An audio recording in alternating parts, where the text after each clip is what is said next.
Salam sejahtera untuk kita semua. Pelajaran Sekolah Sahabat dengan tema utama Dalam Cawan Lebur Bersama Kristus. Pelajaran ke-9, Hidup untuk Memuji. Kamis, 25 Agustus, Senjata yang Menaklukkan. Bacalah 2 Tawarik 20 ayat 1-30. Seperti yang ditemukan Yosafat, pujian adalah senjata yang ampuh. Setelah menerima laporan bahwa pasukan besar akan datang melawan dia, Yosafat tidak langsung terjun ke tindakan militer, tetapi mengambil keputusan untuk mencari Tuhan. Ketika orang-orang Yehuda datang ke Yerusalem untuk berpuasa, Yosafat mengakui kenyataan dari situasi tersebut dengan mengatakan bahwa karena kami tidak mempunyai kekuatan untuk menghadapi laskar yang besar ini yang datang menyerang kami tidak tahu apa yang harus kami lakukan, tetapi mata kami tertuju kepadamu. Ketika Anda melihat pasukan besar mendekat, apakah reaksi naluri Anda? Dari tanggapan Yosafat dalam 2 Tawarik 20 ayat 3-12, apakah yang dapat Anda pelajari tentang menghadapi tantangan yang luar biasa? Ketika Roh Allah turun ke atas Yahaziel, dia dengan berani mengumumkan, dalam peperangan ini tidak usah kamu bertempur. Hai Yehuda dan Yerusalem, tinggallah berdiri di tempatmu dan lihatlah bagaimana Tuhan memberikan kemenangan kepadamu. Janganlah kamu takut dan terkejut. Majulah besok menghadapi mereka, Tuhan akan menyertai kamu. Setelah itu, mereka menyembah Allah dan menyanyikan pujian untuk Dia dengan suara yang sangat nyaring. Meskipun Allah akan berperang untuk mereka tetap harus keluar untuk menghadapi musuh. Tetapi ini bukan pawai perang biasa. Yosafat menunjuk pada paduan suara untuk menyanyikan pujian bagi Allah saat mereka berbaris. Ketika mereka mulai bersorak-sorai dan menyanyikan nyanyian pujian, dibuat Tuhanlah penghadangan terhadap Bani Amon dan Moab dan orang-orang dari pegunungan Seir yang hendak menyerang Yehuda, sehingga mereka terpukul kalah. Menurut penulisnya, Allah campur tangan pada saat mereka menjalankan iman mereka dalam janjinya, ketika mereka mulai memuji Dia untuk kemegahan kekudusannya. Bacalah lagi 2 Tawarik 20 ayat 1-30.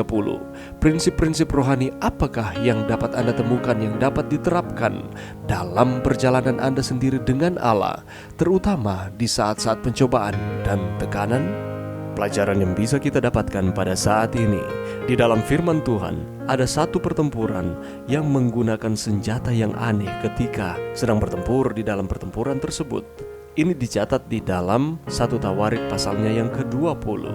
Ketika Moab dan Amon menyerang Yehuda, Raja Yosafat dan rakyatnya melawan hanya dengan menggunakan senjata ini. Apakah senjata tersebut? Ialah puji-pujian. Kita boleh temukan di dalam ayat 1 dan 2 dan ayat 20 sampai ayatnya yang ke-21 di dalam 1 Tawarik pasalnya yang ke-20. Mereka tidak menggunakan tombak, mereka tidak menggunakan lembing, mereka tidak menggunakan pedang ataupun senjata lainnya. Tetapi ketika mereka melawan Moab dan Amon, yang mereka gunakan adalah puji-pujian. Bahkan ketika mereka mulai bersorak dan memuji Tuhan, kemenangan itu datang. Dan uniknya, rakyat Yehuda dapat mempertahankan akan wilayah mereka tanpa melakukan perlawanan, sebab Tuhanlah yang berperang bagi mereka. Mereka memperoleh kemenangan oleh karena mereka bersukacita dan memuji Tuhan. Kunci kemenangan bangsa Yehuda bukan terletak pada banyaknya tentara atau kuatnya persenjataan mereka, melainkan mereka menang oleh karena mereka bersandar kepada Tuhan. Bersukacita dan memuji Tuhan dalam krisis hanya mungkin jika kita yakin tentang penyebab kebaikan dan keadilan atau pribadi yang untuknya kita berperang. Siapa Dia? Ialah Allah itu sendiri. Bersukacita di tengah pencobaan dan penganiayaan adalah mungkin ketika kita mempercayai Tuhan, ketika kita memahami Dia dan rencananya, ketika kita yakin bahwa Tuhan itu adalah adil dan baik dan bahwa Dia dan pekerjaannya layak untuk dikerjakan ataupun dilakukan oleh kita sebagai umat-umatnya. Jadi walaupun di dalam tantangan kehidupan, cawan lebur kehidupan di dunia ini yang sementara kita gumuli, kegembiraan itu akan terjadi di tengah-tengah cawan lebur tersebut, asalkan kita menyadari bahwa Tuhan itu nyata dan bahwa Dia baik di dalam kehidupan kita, bahwa Dia menciptakan kita adalah miliknya, umat kesayangannya. Itulah sebabnya Dia mencintai kita, dan apabila kita setia kepada Tuhan, maka Tuhan ada di pihak kita. Itulah sebabnya ada ayat di dalam firman Tuhan, jikalau Tuhan di pihak kita, siapakah lawan kita? Dia akan membela, Dia akan menolong, bahkan melindungi kita dari serangan si jahat. Bahkan Allah menebus kita melalui anaknya Yesus Kristus dari kuasa dosa dan iblis itu sendiri. Dan bahwa kita dan Allah di dalam Kristus yang menang di dalam setiap cobaan dan godaan di dalam kehidupan kita. Dan segala sesuatu indah pada waktu Tuhan. Itulah sebabnya ketika kita sedang menghadapi tantangan kehidupan, gunakanlah senjata yang disediakan Allah bagi kita, yakni puji-pujian, hormat, kemuliaan hanya bagi Tuhan.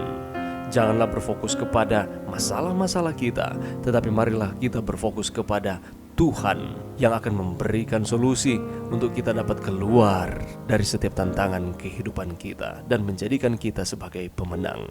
Mari berdoa. Terima kasih Tuhan atas firman-Mu pada saat ini. Bantu kami Tuhan untuk kami terus memuji Tuhan di dalam setiap kehidupan kami. Ini doa kami di dalam nama Yesus. Amin.